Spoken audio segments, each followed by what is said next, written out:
말씀을 통해서 여러분들이 또 다른 은혜를 또 유튜브와 영상을 통해서 계속해서 한 주 동안 이 말씀 붙들고 승리할 수 있기를 축복할게요. 여러분, 지난주에 이어서 지난주에 말씀이 뭐였습니까? 아내들아 남편에게 복종하라는 말씀입니다. 오늘은 그 둘째 시간으로 이제 남편들에게 하나님께서 하시는 말씀입니다. 복수가 시작이 됐습니다. 지난주에 너무나 마음 아파하시고 억울해하시고 그랬던 우리 아내분들 오늘 이 말씀을 통해서 위로받으시고요. 특히 우리 남편분들은 권면하시고 또 미래의 남편이 될 또 우리 다음 세대들, 또 남편을 선정해야 될 우리 다음 세대들도 이 말씀을 잘 들으셨으면 좋겠습니다. 여러분, 성경을 보게 되면 하나님께서는 그 아담의 갈비뼈로 여자를 만드셨습니다. 그렇죠? 여러분, 근데 성경을 보게 되면 왜 굳이 아담의 이 갈비뼈로 여자를 만드셨을까요? 여러분, 한 번쯤 좀 이렇게 궁금함을 가지시지 않을까요? 그렇죠? 성경 말씀을 보면 말이죠. 여러분, 그래서 남자는 뭘로 만들었어요? 흙으로 만들어요. 흙. 근데 여자는요, 갈비뼈, 뼈로 만들었어요. 그래서 여자를 뭐라고 합니까? 본차이나라고 합니다. 본차이나. 진품 중에 진품이라는 겁니다. 흙과 뼈가 어찌 비교할 수 있겠습니까? 여러분들은 진짜, 우리 여자분들은 진짜 귀한 명품 중에 명품이라는 겁니다. 여러분, 하나님께서 태초에 이 아담의 갈비뼈를 취해서 만드셨은 그 하나님의 뜻이 분명히 있다라는 겁니다. 여러분, 갈비뼈를 보시면 아시겠지만 인체의 그 어떤 역할을 하고 있습니까? 중심부에 있습니다. 그래서 이 갈비뼈를 통해서 뭐를 합니까? 심장, 폐, 뭐 이러한 것들을 신체의 아주 중요한 어떤 장기들을 보호해주는 역할을 하는 게 바로 이 갈비뼈예요. 그러니까 갈비뼈는 굉장히 어찌 보면 자동차의 범퍼 역할을 하고 할 수 있을까요? 여러분, 사고가 났을 때 범퍼가 없으면 어떻게 해요? 그 충격은 그대로 운전자나 탑승자에게 그대로 고스란히 전달이 됩니다. 여러분, 이 갈비뼈가 없으면 결과적으로는 우리 생명에 치명적인 결과를 초래할 수 있다는 것입니다.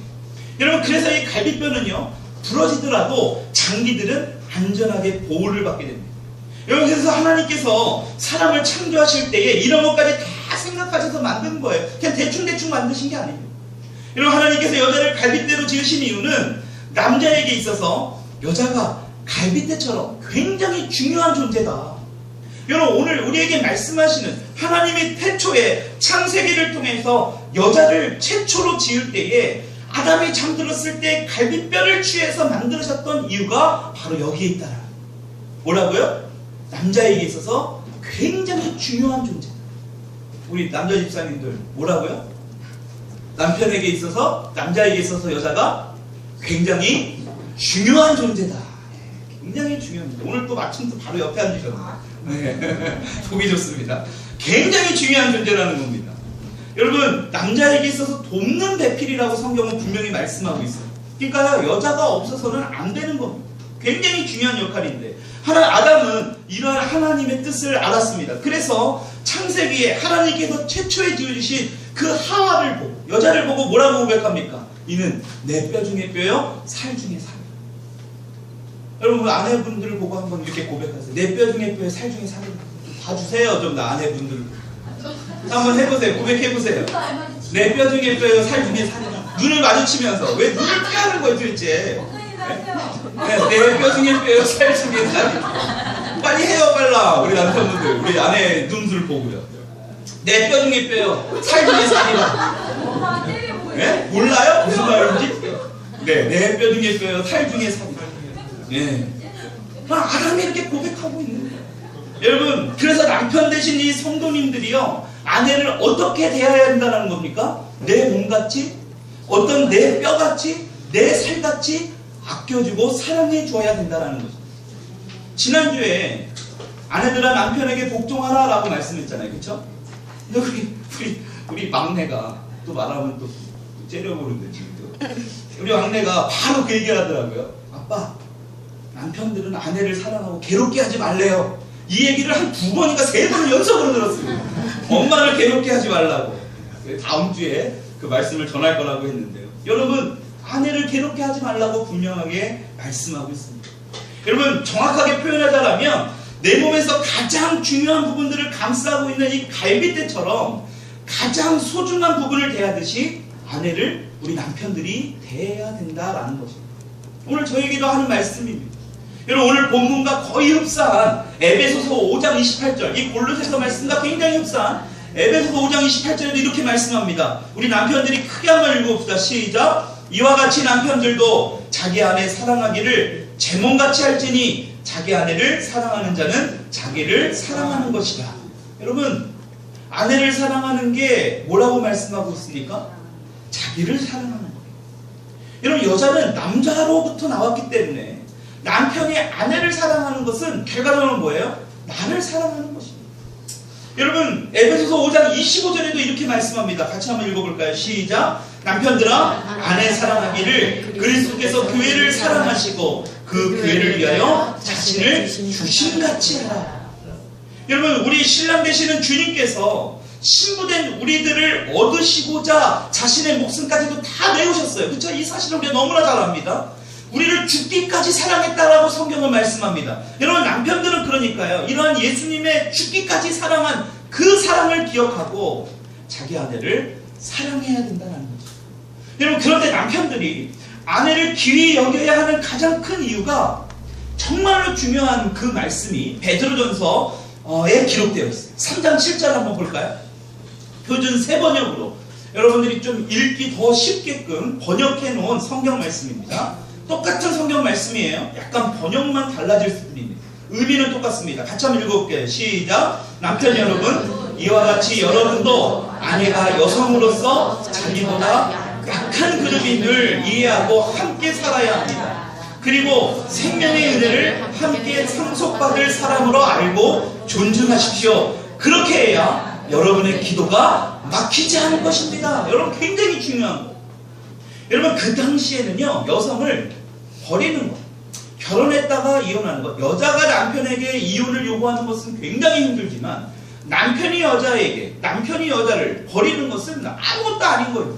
그냥 제가 속된 말로 그냥 휴지로 코 한번 풀고 버리듯이 그렇게 버릴 수 있는 그런 시대적 상황이었습니다. 근데 성경은 분명하게 그 당시에도, 오늘날로 따지면 이 말씀이 어찌 보면 우리에게 크게 안 와닿아요. 그렇죠? 함께 사는 것이 당연한 건데, 그렇죠? 근데 그 당시에는 그렇지 않았습니다. 성경은 분명히 말씀합니다. 함께 살을래요. 뭐라는 것을 알라는 거예요? 약한 그릇이라는 것을 알라는 거예요. 남편 모시고 오세요. 자꾸 옆에 남편도 아닌 분에게 자꾸 말 걸지 마시고요. 네? 남편을 모시고 오란 말입니다. 약한 그릇임을 우리 아내들을 알라는 거예요, 우리 남편들. 그래서 그 약한 그릇임을 알고 어떻게 하라는 거예요? 생명의 은혜를 함께 상속받을 그 아내와 남편이 같은 존재라는 것을 알고 뭐라는 거예요? 존중하래요. 그렇게 해야 될 이유가 분명히 나와 있습니다. 빨간 글씨로 뭐라고 나와 있어요? 여러분들의 기도가 막히지 않을 것입니다. 이거 너무나 중요하지 않습니까? 여러분, 남편에게 가장 소중한 존재면서 연약한 그릇이라고 얘기합니다. 그러면서 하나님께서 주시는 생명의 은혜를 유업으로 아내와 남편이 함께 받을 거래요. 그 당시에는 있을 수 없는 말씀이에요. 지금이야 이해될 수 있는 말씀이지만, 여러분, 그래서 이렇게 아내를 귀하게 여기면 남편의 기도를 들으신다.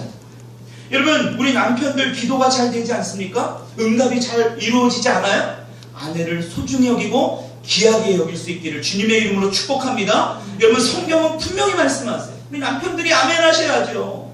아내를 더 귀하게 여기고 소중하게 여길 수 있기를 축복합니다. 아멘. 저는 아멘 했어요. 여러분, 이렇게 남편과 아내의 관계가 영적인 관계까지도 지금 말씀하고 있다는 거. 그 말은 뭘까요? 서로 연결되어 있습니다. 뗄래야 뗄 수가 없는 거예요. 부부관계는 그래서 크고 비밀스러운 일들이 너무나 많이 그 안에 담겨져 있는 것입니다. 여러분, 그래서 결혼을 해봐야지 우리가 뭔가 조금 더 성숙한 신앙의 모습, 어떤 성숙한 삶의 모습으로 살아갈 수 있지 않습니까? 여러분, 결혼하지 않은 분들 이게 주변에 보십시오. 뭔지 모르게 약간 좀 철딱서니가 없다고 그럴까요? 철이 없다고 그럴까요? 약간 좀 미완성된 듯한, 물론 안 그런 분도 있습니다. 예. 특별한 종교 지도자들이나 이런 분들은 또 속은 어떨지 모르지만 겉으로는 그렇게 보이진 않아요. 어찌됐든 간에 결혼을 해봐야지만이 뭔가의 좀 성숙한 모습으로 우리가 나아갈 수 있다는 겁니다. 더 나아가서 하나님과의 관계까지도 연결되어 있다. 여러분들의 기도가 막히는 이유는 아내를 귀하게 여기고 아내를 연약한 어떤 그 존귀한 존재라고 받아들이지 않기 때문이라고 성경은 지금 말씀하고 있습니다. 여러분, 그래서 남편들에게 오늘 성경은 분명하게 말씀합니다. 아내를 사랑하라. 괴롭게 하지 말라라고 분명히 말씀합니다. 우리 다시 한번 남편들이 아내의 눈을 마주치면서 사랑합니다 한번 고백하세요. 우리는 이렇게 너무나 많이 안 했어, 표현을. 그쵸? 사랑해요 한번 표현해보세요. 빨리 눈을 보고. 이한 일사님, 눈을 마주치세요. 눈을. 고개를 좀 돌려야죠. 여기 뒤에서 막 고개를 언제 돌려주나 하고 막 뒤에서 애타게 찾고 있어요. 사랑해요 한번 해주세요. 네. 괴롭게 하지 말고. 우리 남편분들에게 오늘 주님께서 분명하게 말씀하고 있습니다. 여러분, 그와 동시에 골로새서 3장 20절의 말씀을 우리 다시 한번 읽어봅시다. 같이 한번 읽어볼까요? 시작! 자녀들아, 모든 일에 부모에게 순종하라. 이는 주 안에서 기쁘게 하는 것입니다. 지금 남편들과 아내와 남편과의 관계에 이어서 지금 바로 말씀하고 계시는 게 뭡니까? 자녀들에게 말씀하고 있습니다. 여러분, 하나님과 우리의 관계를 일컬어서 뭐라고 말하게 하셨죠? 우리 하나님께서 어떻게 부르게 말씀하셨어요? 예수님도 우리에게 가르쳐준 그 기도를 통해서 뭐라고 부르게 하셨어요? 하나님을 어떻게 부르게 하셨습니까? 하늘에 계신 우리 아버지여, 우리 아버지여 라고 부르게 하셨어요. 아버지. 여러분, 그 당시에 이게 하나님을 아버지라고 부른다? 이거는 있을 수가 없는 일입니다. 근데 예수님께서 그 하나님을 아버지라고 부르게 하셨다는 거예요. 여러분, 왜 이렇게 부르게 하셨을까? 우리 인간관계에 있어서 가족의 상징이라고 할 수 있는 어떤 이 아버지라고 부르게 하심을 통해서 하나님과 우리 인간과의 그 친밀함을 예수 그리스도를 통해서 우리에게 알게 하셨다는 거죠. 하나님과 우리 자녀의 관계에 아버지와 자녀의 관계가 친밀하듯이 친밀해져야 되지 않겠습니까? 오늘날은 좀 그렇지 않은 모습도 있지만 어쨌든 친밀해져야 돼요. 친밀하게 만드신 거니까요. 하나님도 우리 자녀들과의 관계가 그만큼 친밀함을 이야기하고 있다는 것입니다. 여러분, 그런데 이 육신의 부모들의 모습을 보십시오. 전부 다 타락한 죄성을 가지고 있다는 거죠. 이게 비극이에요. 죄성을 가지고. 여러분, 그래서 안타깝게도 하나님의 그러한 친밀한 모습을 우리 자녀들에게 이 부모들이 잘 보여주지 못하고 있는 것이 현실입니다. 여러분, 그래서 오늘 저와 같은 사람들이 그러한 치유를 하는 거예요. 아버지 치유다, 어머니 치유다. 이 관계의 치유는 결과적으로 하나님과의 관계를 회복하기 위함이죠. 심리학자들이 말하는 것처럼 그냥 인간관계 정도, 가족관계 정도 풀어나가는 걸로는 결코 문제가 안 풀려요. 왜 그런지 아세요? 다시 말씀드립니다. 우리의 죄성이기 때문에. 그 근본적인 문제 때문에 안 풀립니다. 또다시 문제에 있어요. 결과적으로는 뭐의 관계에서 풀려야 돼요? 하나님과 우리와의 관계가 회복이 돼요. 여러분, 그렇게 될 때에 우리 남편과 아내와 또 자녀와 부모와의 관계가 완전히 회복이 된다는 사실을 믿으시기 바랍니다. 여러분, 우리 주변에 보면 어떤 동물들을 보십시오. 여러분, 가정에서 요새 동물들 너무나 많이 키우잖아요. 저도 가정에서 키우는 이 동물들을 별로 좋아하지 않았는데 제 동생이 저희 부모님 집에서 키우다 보니까 자주 이렇게 접하다 보니까 뭔가 끌리더라고요. 처음엔 좀 미워했는데 밤에 잘 때 보면 가끔씩 생각나요. 귀엽게 행동했던 짓들이. 여러분, 우리 동물들을 그만큼 많이 키우고 있어요. 그렇죠? 근데 사람들보다 더 귀하게 여기면 안 돼요. 동물은 동물처럼 키워야 돼요. 이뻐해주고 애완견처럼 키워야 되지만 사람처럼, 사람보다 더 귀하게 여기는 분들이 너무나 많더라고요. 여러분, 그것은 옳지 않은 모습이에요. 어찌됐든 간에 동물들의 모습을 보십시오.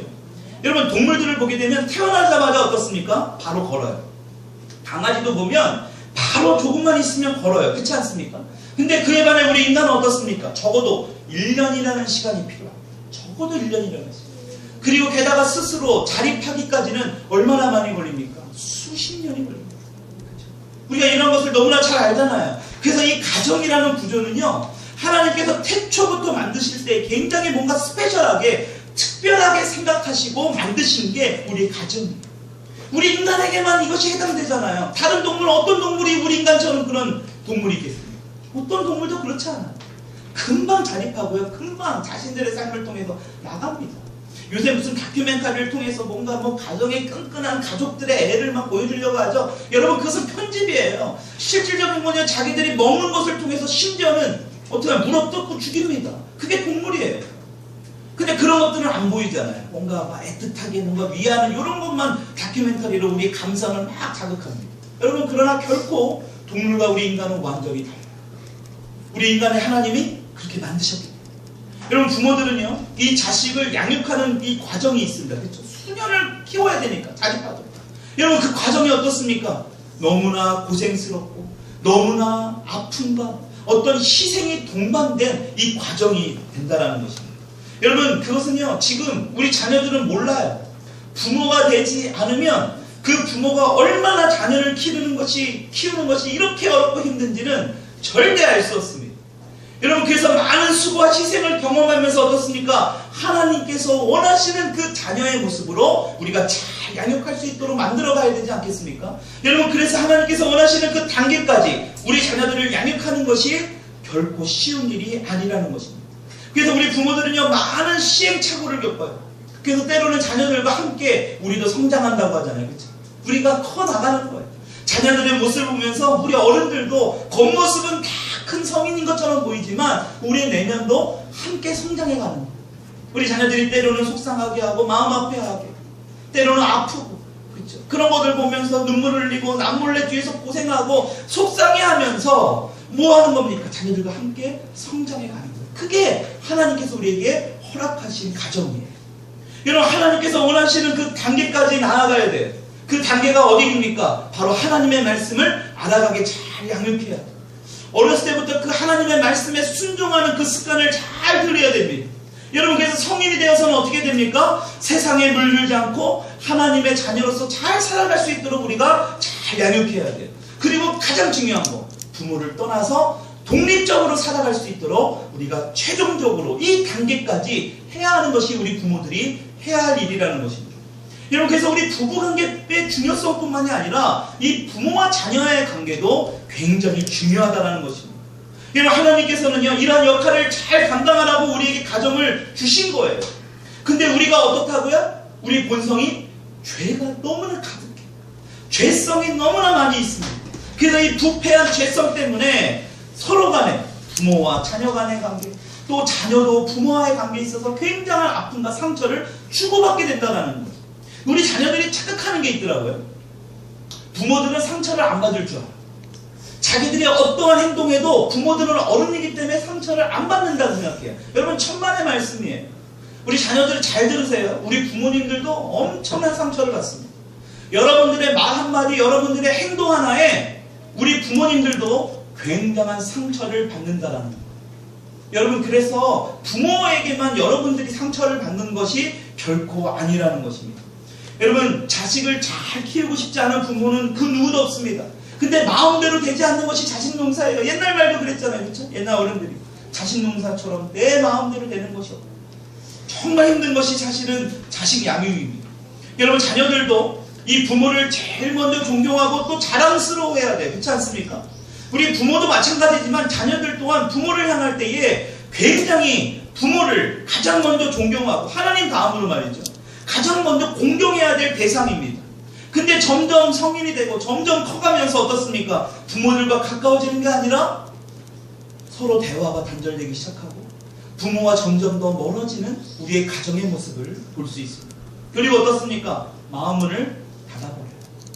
우리 은유운서 정도 되면은, 그쵸? 우리 아직 시골이 정도까지는 괜찮아요. 그 정도까지.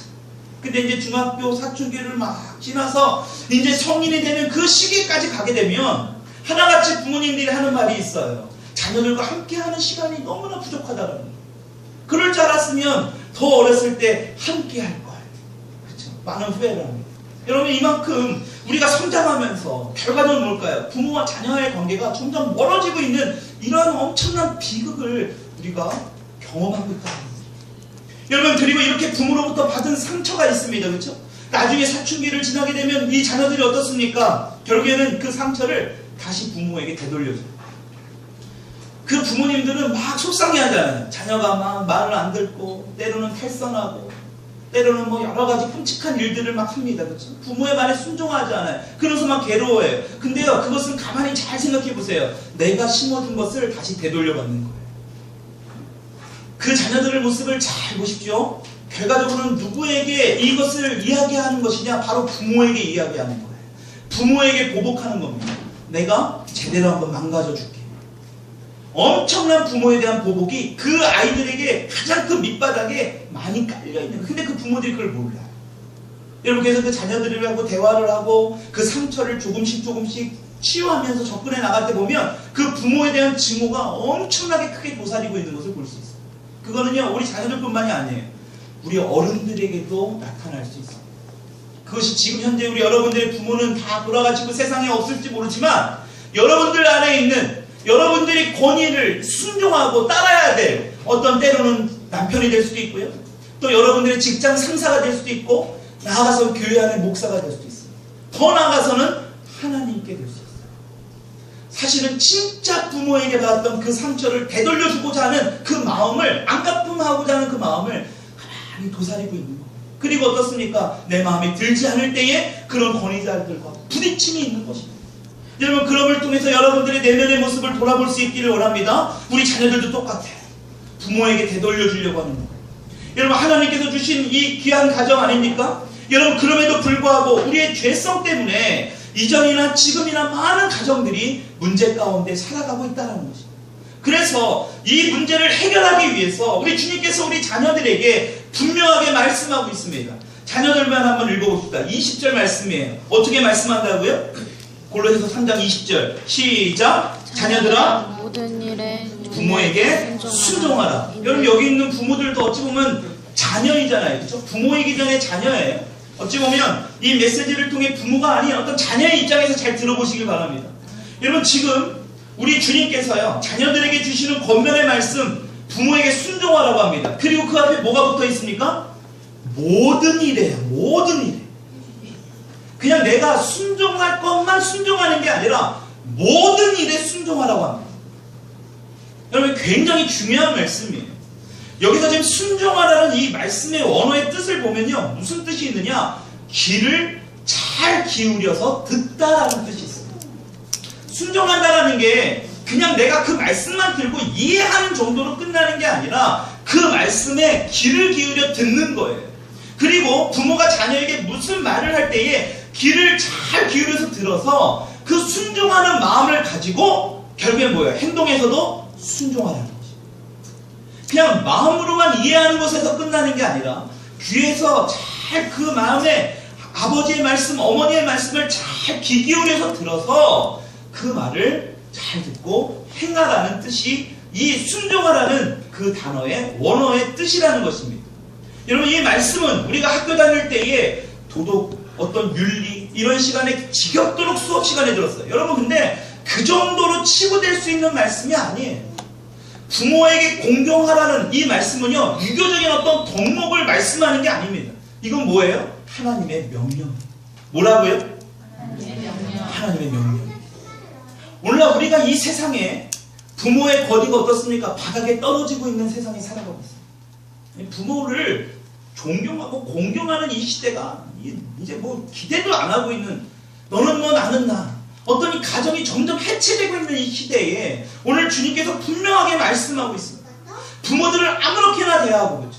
너무나 우습게 대하고, 아버지가 말하고 어머니가 말하는 거에 대해서 전혀 뭐 어떤 그냥 무슨 뭐 이렇게 듣는 이거를 떠나서 들으려고도 하지도 않아요. 한쪽 귀로 듣고 한쪽 귀로 흘리면 그나마 다행이에요. 들으려고도 하지 않아요. 대화조차도 하지 않으려고 너무나 무시하고 부모의 권위를 완전히 땅바닥으로 여기는 오늘날의 이 시대의 자녀들에게 오늘 주님께서 분명히 말씀합니다. 너희 부모에게 순종하라. 여러분, 부모에게 순종할 수 있는 여러분들이 될 수 있기를 주님의 이름으로 축원합니다. 여러분, 귀한 자녀들인 여러분들, 부모의 말을 귀담아 듣고 부모의 말씀에 순종할 때에 오늘 이 말씀하시는 하나님 말씀에도 순종하는 겁니다. 여러분, 하나님 말씀에 잘 순종할게요 하는데 중요한 건 부모의 말에 순종하자. 여러분, 그것은 하나님의 말씀에 온전히 순종하는 게 아니에요. 여러분, 하나님의 명령이라고 말씀드렸습니다. 이건 해도 되고 안 해도 되는 게 아니에요. 반드시 해야 돼요. 여러분, 이러한 하나님의 명령에다가 하나 지금 더 붙이고 있습니다. 그 뒤로 뭐라고 말씀합니까? 왜 하나님께서 부모에게 순종하라고 말씀하고 있습니까? 왜 이것이 그토록 중요하다라고 우리에게 말씀하고 있습니까? 뭐라고 말씀하세요? 이는 주 안에서 기쁘게 하는 것입니다. 여러분 부모의 말을 잘 귀담아 듣고 순종하는 것, 내 행동으로 옮기는 게 뭐냐? 하나님이 가장 기쁘게 여기시는 거예요. 여러분 믿으세요? 여러분 이 말씀을 믿어야 돼요. 우리 다음 세대들이 믿어야 돼. 고개 숙이고 있으면 안 돼. 이제 적지 마. 안 적어도 돼. 듣는 게 더 중요해. 내가 물어볼 거야. 부모님들에게. 이 말씀 듣고 진짜 잘 순종했는지. 여러분 하나님이 다른 거에 기쁘게 하는 게 아니라 부모의 말씀에 순종하는 모습이 하나님은 너무나 기쁘다라고 말씀합니다. 우리가 하나님을 기쁘게 해드리겠다라고 말하잖아요. 그렇죠? 여러분 다른 거 할 것 없어요. 여러분들이 하나님을 기쁘게 할 수 있는 게 뭐가 있어요? 솔직히 말해서. 뭐가 있냐고요? 사실 없어요. 진짜 기쁘게 해드릴 수 있는 게 뭐냐? 오늘 성경 말씀이 말씀합니다. 부모에게 순종하라. 우리 다음 세대들 고개를 드십시오. 저를 보세요. 혜인아 날 보라고. 내가 지금 거기 있어. 날 보라고. 날. 보라고 나를. 부모를 공경할 수 있기를 축복합니다. 반드시 부모를 공경해요. 여러분 이 이유가 굉장히 중요한 이유가 이제 여기서부터 나옵니다. 여러분 이게 왜 중요하느냐? 여러분 십계명 말씀 아시죠? 십계명. 여러분 이건 십계명 말씀을 통해서 이 신약 성경으로 이어지는 거예요. 여러분 십계명을 잘 보십시오. 10가지의 계명을 보게 되면 전부 다 뭐라고 끝나요? 하라, 하라, 하라예요. 그냥 명령하고 있는 거예요. 그냥 해야 돼. 너희들이 이 십계명을 지켜야 돼. 그냥 뭐 어떤 그냥 무슨 이유도 필요 없어. 그냥 지키라고 말씀하고 있어요. 그렇죠? 그것을 지키면 내가 너희에게 어떻게 무엇을 해주겠다라고 말씀하시는 게 하나도 없어요. 약속의 말씀이 이 십계명에 나오지 않아요. 근데 재밌게도 오늘 부모에게 공경하라인 이 제5계명이잖아요. 그렇죠? 십계명 중에 5번째 계명입니다. 이 5계명에 내 부모를 공경하라라고 말씀하시고 나서 뭐가 따라나느냐? 하나님의 약속이 뒤따라나요. 집에 돌아가서 성경책 맨 뒤에 보면 십계명이 나오거든요. 출애굽기 말씀을 보면 또 십계명의 말씀이 나와요. 근데 그 말씀 한번 잘 묵상해 보세요. 다 하라 하라 하라 명령이에요. 근데 이 제5계명인 이 말씀 뒤에만 하나님의 약속이 뒤따라 나와요.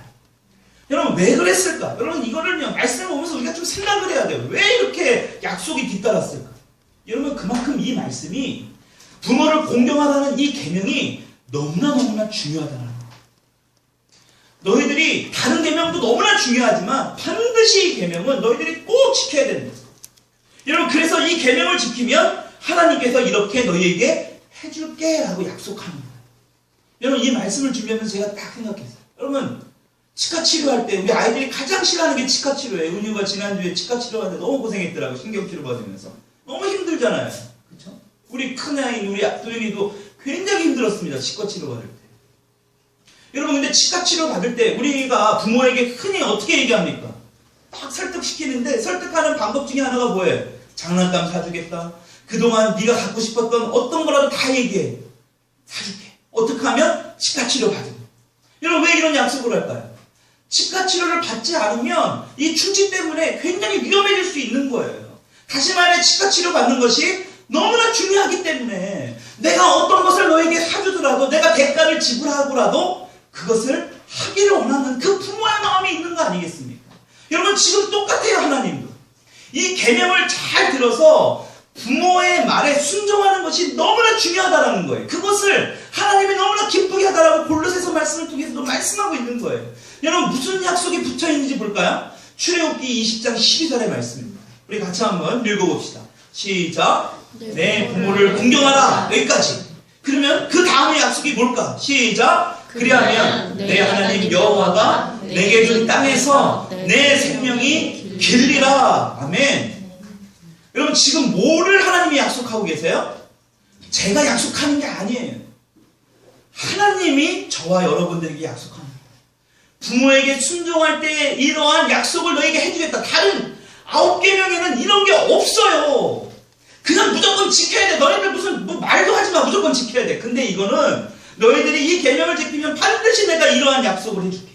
뭐냐? 땅과 장수의 복을 주시겠다. 땅도 주시고 장수하기도 하시고. 여러분 얼마나 큰 하나님의 약속입니까? 다른 어떤 계명에 그냥 명령으로 다 끝나지만 이 부모와 관련된 이 계명에 관해서는 하나님께서 약속을 특별하게 집어넣으셨다는 거예요. 여러분, 우리들이 이 지키는 어떤 이 계명을 지켜야 하는 것을 우리 주님께서는 뭐예요? 너무나 좋아하고 계시다.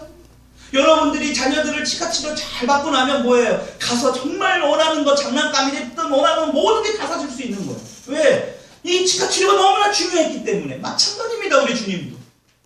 그 계명을 지키면 지금 주님이 너무나 귀한 복을 준비하고 계시다는 것입니다. 여러분들이 원하는 것, 하나님이 바라는 것, 그것을 너희들에게 주겠다라고 분명히 말씀합니다. 여러분, 오늘 본문 말씀이 골로새서 말씀과 똑같은, 정말 너무나 비슷한 이 에베소서 6장 1절부터 3절까지의 말씀에도 또 이런 말씀이 있습니다. 같이 한번 읽어볼까요? 시작! 자녀들아, 주 안에서 너희 부모에게 순종하라. 이것이 옳으니라. 내 아버지와 어머니를 공경하라. 이것은 약속이 있는 첫 계명이니 이로써 내가 잘되고 땅에서 장수하리라. 아멘. 여러분, 제가 하는 말씀이 아니에요. 얼마나 중요한 말씀인지 신약에 다시 한 번 더 언급되고 있어요. 우리 다음 세대뿐만 아니라 부모가 된 여러분들 또한, 저와 여러분들 또한 부모이기 전에 자녀예요. 우리의 모습을 잘 들여다봐야 됩니다. 아버지와 어머니를 잘 공경하라. 친정 어머니와 친정 아버지, 시아버지와 시어머니 잘 공경하라. 나아가서 우리 남편들 또한 똑같습니다. 장모님, 장인어른 똑같이 잘 공경하라. 여러분, 이 말씀을 통해서 우리에게 분명하게 말씀하고 있습니다. 네가 이 땅에서 잘되고 장수할 것이다. 여러분, 대부분의 사람들이 하는 말이 있습니다. 자기 입장에서만 이야기해요. 그래서 이 순종할 수 없는 이유를 굉장히 저에게 강변을 합니다. 그러면서 순종할 수 없는 이 부모의 모습을 막 열거하기 시작해요. 부모가 나에게 어떻게 해줬고, 부모가 나에게 어떻게 했는데, 어떤 상처를 줬는데, 어떻게 부모를 순종할 수 있냐. 여러분, 그런데 잘 생각해 보십시오. 순종할 만한 사람에게는 얼마든지 우리는 순종할 수 있어요. 그건 진짜 순종이 아닙니다. 진짜 순종은 뭘까요? 순종할 수 없는 상황에서도 순종하는 거예요. 주님은 그것을 보시는 거예요. 여러분, 진짜 순종할 수 없는 여러 가지 극적인 상황들이 있죠? 저는 여러분들이 그 이야기하는 것 다 이해할 수 있습니다. 제가 이해한다는 것은 나아가서는 하나님 또한 이미 다 아세요. 여러분들의 억울함, 부모로부터 제대로 공급도 못 받고 상처만 받고 때로는 폭행당하고 심지어는 너무나 아픔과 고통 가운데 살아온 거 주님이 다 아세요. 근데 문제는 그럼에도 불구하고 부모를 순종하라는 모습으로 몸부림치며 나아갈 때에 우리 주님께서 우리에게 분명하게 약속하신다는 것입니다. 여러분, 그 순종이 진짜 순종 아니겠습니까? 그것이 진짜 하나님 앞에 영광 올려드리고 진짜 하나님이 기뻐 받으시는 그러한 순종이지 않겠습니까? 여러분, 순종할 만한 사람에게는 얼마든지 순종할 수 있다는 것입니다. 중요한 것은 진짜 순종할 수 없는 사람. 오늘 성경은 이 골로새서, 에베소서 말씀을 통해서 계속해서 말씀하십니다. 이것이 첫 계명이래요. 여러분, 하나님의 첫 계명이 아니에요. 제5계명입니다. 근데 하나님과 인간과의 관계가 1계명부터 4계명까지라면 인간과 인간과의 사이에서의 제일 첫 계명이 5계명이에요. 그때부터 시작이에요. 인간과 인간과의 사이의 계명을 말씀하시는 제5계명이 시작인데 1계명부터 4계명까지는 하나님과 인간 사이의 말을, 그 계명을 지켜야 될 명령을 하시는 것이지만 5계명부터는 인간과 인간 사이에 지켜야 될 가장 첫 번째 덕목이 뭐냐? 부모를 공경하라고 말씀합니다. 여러분, 거기에 우리 주님께서 약속을 첨부해 놓으셨다는 것입니다. 여러분, 오늘 말씀을 통해 살펴봤지만 우리 주님께서는 이렇게 우리의 가정을 너무나 중요하게 생각하고 계시다는 것입니다. 여러분, 지난 시간에 살펴봤던 아내들에게 하시는 말씀이 뭐라고요? 아내들에게 뭐라고 말씀하셨다고요? 남편에게 복종하라. 그리고 오늘 남편들에게 뭐라고 말씀하고 있습니까? 아내를 사랑하고 괴롭게 하지 말라. 그리고 자녀들에게 뭐라고 하나님이 말씀하고 계신다고요? 모든 일에 부모에게 순종하라. 여러분, 우리 주님은요, 이렇게 가정을 너무나 중요하게 생각하십니다. 5월의 가정의 달을 시작하고 여러분들에게 드렸던 메시지, 첫 번째 어린이날에 드렸던 그 메시지 기억나십니까? 벌써 오늘 마지막 주예요. 5월달 가정에 대한 어떤 이 주제로 여러분들과 은혜를 함께 나눴는데요. 여러분, 첫째 주에 어떤 말씀을 나눴습니까? 제목이 뭘까요? 기대도 안 합니다. 외울 수 없어요. 저도 몰라서 사실은 봤어요, 오늘 아침에. 어떻게 저 다 외우겠습니까? 자녀들을 이렇게 양육하라라는 제목으로 전했어요. 그 주제가 뭘까요? 한나가 나왔죠. 한나. 여러분, 한나는 어떻게 이 사무엘 아들을 잘 양육했습니까? 기도와 말씀이에요. 다른 사람들이 다 먹고 마실 때 그는 일어나서 기도하러 갔다라고 성경은 말씀하고 있습니다. 여러분, 그 한나는요, 그 사무엘을요, 이렇게 하나님의 말씀과 기도로 잘 양육하고, 그래서 하나님이 잘 사용하시고, 하나님이 마음껏 사용하시는 그러한 종으로 잘 성장할 수 있게끔 잘 키웠다. 그게 바로 한나입니다. 여러분, 첫째 주일날 말씀드렸어요. 여러분, 가정의 달 둘째 주일날 말씀드렸던 것 혹시 기억나세요? 만남의 축복이라는 제목으로 전했잖아요. 그 만남. 누구와의 만남이 중요하다. 우리 인생을 살아가면서 사람을 많이 만나는데, 여러분, 마리아처럼 포도주가 급하게 떨어졌을 때, 어떤 위기 상황이 있을 때에 여러분들의 삶에 많은 사람들도 만나지만 마리아와 같은 사람을 만나야 됩니다. 여러분, 마리아 같은 사람이 어땠어요? 그 위기를 예수님께 잘 중보해주면서 예수님과 잘 소통하면서 어땠습니까? 그 위기가 아니라 오히려 급반전시켰잖아요. 오히려 사람들이 그 포도주를 통해서 너무나 더 기뻐했잖아요. 그 잔치가 자칫하면 망할 수 있는, 실망할 수 있는 잔치였지만 더 기쁨으로 끝날 수 있는 그런 잔치가 됐지 않습니까? 여러분, 그래서 그와 동시에 마리아와 같은 사람을 만나는 것도 중요하지만 여러분들도 여러분들의 삶에서 마리아와 같은 자가 되어야 된다고 했잖아요. 그렇죠? 여러분들이 만나는 사람들마다 여러분들이 축복의 통로가 되어야 돼요. 여러분들을 만나는 사람들이 고통과 아픔 가운데 있지만 그 사람들을 어떻게 해요? 예수님께로 잘 옮겨야 돼요. 예수님께로 잘 중보해야 돼요. 그런 축복의 통로가 될 수 있기를 축복합니다. 그게 바로 지지난 시간, 가족의 달, 둘째 주일날 전했던 말씀입니다. 그리고 지난 시간과 오늘에 걸쳐서 아내와 남편, 또 부모와 자녀와의 관계를 말씀을 드렸습니다. 대단원의 이제 가정의 달, 이제 이 가정에 관련된 이 메시지를 마치려고 합니다. 여러분, 이 메시지를 마치면서 저와 여러분들이 반드시 꼭 기억해야 될 일이 있습니다. 무엇이냐?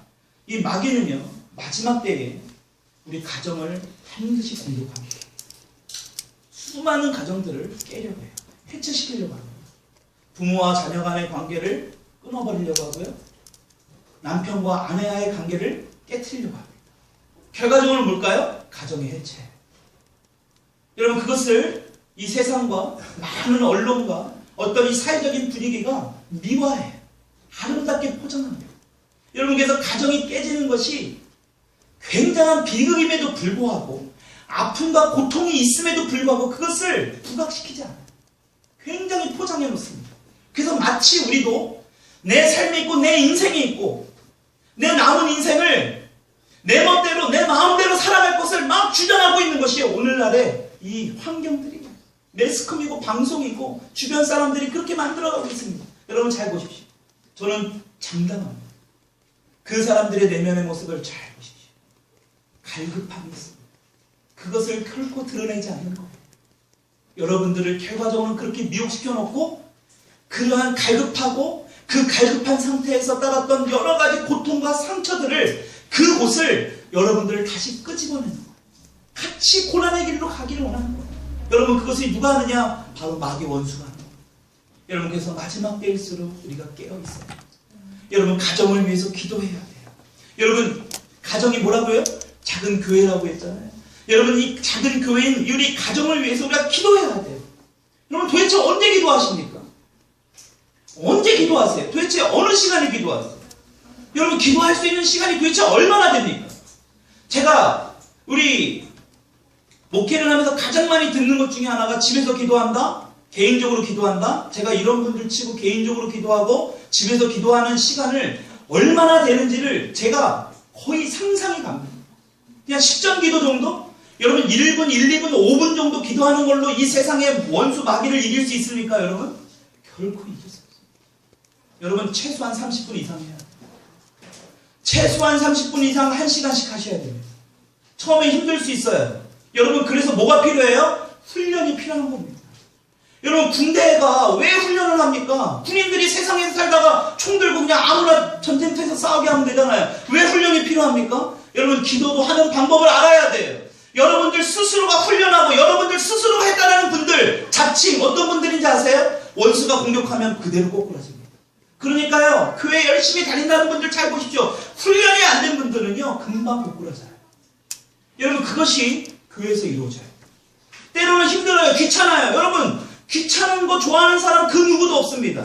근데 잘못된 습관을 올바르게 하려면 우리가 깨어지는 가정 올바르게 회복하고 정말로 하나님이 기뻐하는 가정으로 만들려면 그러한 대가 정도는 지불할 수 있어야 돼요.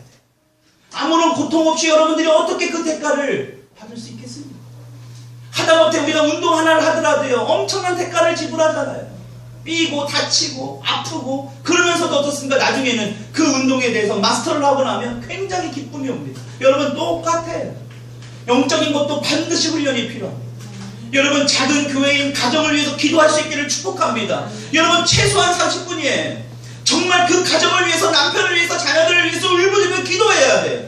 그냥 생각나는 대로 즉흥적으로 기도하고 말고, 기도하다가 무슨 기도하는지 말고 또 전화 오면 전화 받고 딴 생각하면 핸드폰 찾아보면서 검색하면서 기도했다고요? 여러분, 죄송하지만 이건 여러분들만의 모습이 아니라 오늘날의 크리스찬들의 전체적인 모습. 그래서 훈련이 필요해요. 근데 오늘날의 교회가요, 힘이 없어졌습니다. 모이기를 힘쓰지는 않고 각자 플레이가 됩니다. 각자 플레이. 여러분, 장작도 모아놓으면 불이 활활 타올라요. 꺼지지 않습니다. 근데 각자 놓으면 어떻습니까? 금방 꺼져버립니다. 여러분, 오늘도 오늘날 이렇게 가정에 대해서 중요하게 말씀하는 이유가 뭘까요? 큰 가정이라고 할 수 있는 교회를 통해서 우리가 올바르게 기도를 훈련해야 합니다. 여러분, 영적인 공격에서 반드시, 사랑하는 여러분, 다시 한번 말씀드립니다. 정말로 이 영적인 전체적인 눈을 뜨고 정말 작은 교회라고 할 수 있는 가정을 위해서, 큰 가정이라고 할 수 있는 이 교회를 위해서 반드시 기도할 수 있는 저와 여러분들이 될 수 있기를 축원합니다. 여러분, 그래서요, 마지막 때 반드시 이 가정을 회복하고 하나님이 기뻐하는 이 가정으로 살아갈 수 있는, 그래야 자녀들과 부모와의 관계가 회복이 되고요, 부부가의 관계 안에서도 정말 하나님이 기뻐하는 이 부부가의 관계가 될 수 있기를 주님의 이름으로 축원합니다. 우리 같이 이 시간 기도하기 원합니다.